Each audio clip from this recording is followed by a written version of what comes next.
Have you been struggling with your finances? Are you among those group of persons that this month you have money and before you know it, the money is gone? Today you have money, tomorrow you don't have money again. The other day you are on money. The next few months again, you are busy going about borrowing money from one platform to another platform. If you are in that category, come closer. Let me tell you what to do. Are you also among the people that have been struggling to make things work? If you are in that category, come closer. Let me tell you what to do. 3 main things that you need to put into practice, and you watch how you become stable financially. So where every other persons are broke today and they have money tomorrow and the other day they are broke, you'll find out that you are not in that category at all. Not because you are down too rich, but because you put these 3 things into practice. These 3 things. The number 3 I'm going to say is going to be the key, the toughest one. That if you put that thing into practice, you watch how your life begin to progress financially and how you become very stable. Very, very stable financially. So you must listen and listen to me to the end so that you'll be able to get the number 3. You know already that without money, there's nothing you can do. Let me use that word. You know already that without money, you have some limitation about progress and what you can achieve in life. Am I communicating? Yes. Even without money, even me that is talking for you now from this platform now, if I don't have the resources, I will not be able to do that. I may have that plan. I may have the mind to do what I'm doing now, but if the resources is not there, I will not be able to do it. Number 1, let me not waste your time. Number 1, if you must be stable financially, you must learn to have what I call financial mind development. How developed is your mind towards finances? I have seen people run into 30 million, into 40 million, into 50 million, 10 million, depending on their capacity. And before you can say Jesus is Lord, they are broke. They are damn broke and they are everywhere looking for money, begging for money here and there. So question you ask yourself, what happened to the money that come to them? You know why? Because their mind is not yet structured or programmed to handle finances in that magnitude. Many are praying to God for opportunity. Many are wishing that one day they will stumble into an opportunity whereby they will just run into 50 million, into 30 million, even 100 million, even 300 million, as the case may be. But the question is this, how is your mind structured? Are you really sure you are prepared? If that money should come to you now, what would you do? That is why, because you are not prepared to handle such money, listen, that is why you invest that money in a business you ought not to have put your money into. That is why, because you are not ready for that, you are not prepared for that financial strength. You are not prepared for that financial open doors. That is why when the money comes into your hand, you start buying clothing that you know you don't need it. You start buying television set, couch and everything. You start acquiring words that you don't actually need. Practically, you don't need them. I have seen people go to the market to buy some things and they don't put it on. So when they buy the thing and bring to the house, before you can say Jesus is Lord, they abandon the thing because they discover now they don't need it. I think I'll call it financial errors. That is one thing that if you have not been able to develop your mind, if money should come to you, you will waste that money in something you ought not to have put that money into. Am I talking here? Yes. So you must be able to develop your mind. In the next teaching, I will tell you how to develop your mind. I will break it down in details how you can be able to develop your mind. These factors are very, very easy and simple. Point number 2, if you must be able to be financially stable, you must be financially stable is easy. You must know how to embark on what I call risk-taking. Many people, depending on the tribe and region and state and whatever place you are, there are some people who fear have enveloped them. So the story they listen to is about who have failed last month. The story they listen to is about those who try a business outfit and they could not succeed in that business. The story they listen to is about who venture into a particular line of business or into a trade or into a security in a particular job and they didn't make it. So they surround themselves with people's stories of failures. Why would you surround yourself with people that have failed? Why are you going on the internet to read about those that have failed? Meanwhile, you can also read about those who have succeeded.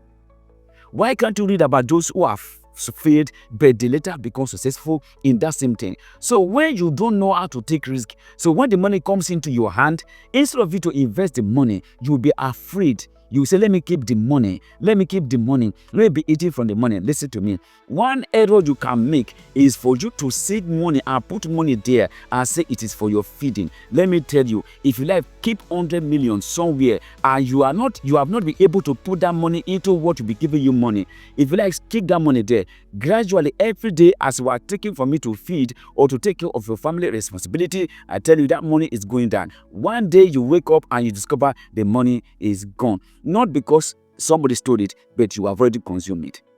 One principle with money is this: if you don't put the money into what you bring other money, you'll be financially dry. You didn't hear me. You didn't hear me.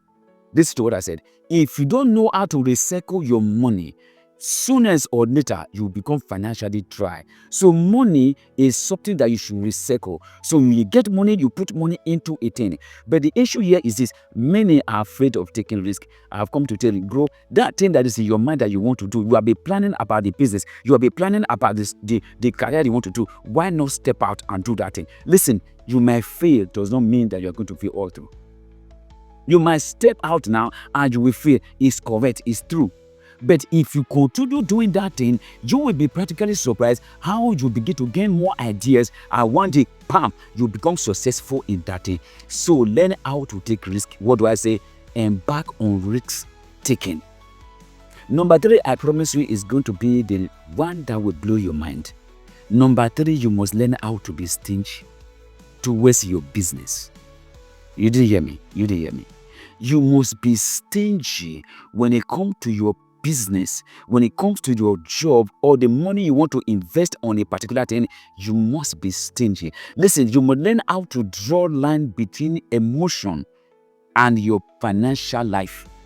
You must learn how to draw a line between emotion and your financial life. Because if you don't learn how to do that, you'll be surprised the money you have kept somewhere, which you want to invest in a business, somebody now cry to you and tell you he want to buy a car and his money is not complete. Please, can you give me 50,000? Can you give me 100,000? Let me add it to the money I want to use to buy my car. I will definitely give it back to you. Meanwhile, that money you have in your hand is for your business. Because you are attached to that person, you will bring that 50,000, 100,000, 200,000, depending on the financial request that was on your table, and you give it to that person. 2 months later, the person will not be able to return back the money to you. And what happened? You have put your business on a standstill. And listen, I have said before, money will grow in your hand when you learn how to recycle money. What do I say? Money will begin to add into your hand when you know how to recycle money. Listen, life is designed and structured in a way that there are sometimes you have to seal your mind and say to yourself, this thing is not possible, I can't do it. Do you know, even if you go to the Bible, you see what happened? On the time that Jesus was on the cross, Jesus now says something. Say, my father, why have thou forsaken me? At that time, God have to turn his back on him. Why? Because Jesus have to pass through that thing. There are some things you have to seal your mind. There are some financial requests you have to seal your mind and know how to say no. You know why? Because this money is meant for a business. Now, if you give her the money you are supposed to use for a business and you give it out on a pleasure, or you use it to go and do something or the other that will not give you money again, so how will you survive? When it is time for you to sow the seed, what I mean by sowing the seed now, I mean by investing or doing a business, you choose not to do it because the finances have been given out on platform of emotion. Now, when it comes to the time of harvest, what will you harvest? See, listen to me. There are many people on earth today that they don't have any business to do with poverty, but what financial errors they made put them at a standstill today. There are many people on earth today who would have lived far above poverty. There are many people on earth today who would have lived far above poverty. They have no business with poverty. They have no business with struggle. But you know what happened? Because they made some financial errors, they don't know how to separate the thin line between emotion and business. So what happened? They are being on that financial platform whereby they are still struggling to today. If you find this teaching so important, what you do, you hit the share button, the subscribe button. If you find this teaching so important, and you have learned something from this today, what you do, you subscribe to this channel and you do well to put your comment and to put your like. I am going to come back here again with a part 2 of this thing. Things you need to do, things you need to put in place for you to live a stable financial life. God bless you. We'll see it again. So prepare your mind. I'm going to come back here with another teaching on how to become stable. And I remember I said to you again, I'm going to tell you what to do to come out to renew your mind so that your mind will be able to handle that finances that is coming your way. Because there are many persons that finances come their way, but they waste all in emotion matter, or they waste all in something they ought not to have entered. God bless you. Please do wait to subscribe, comment, and like this teaching.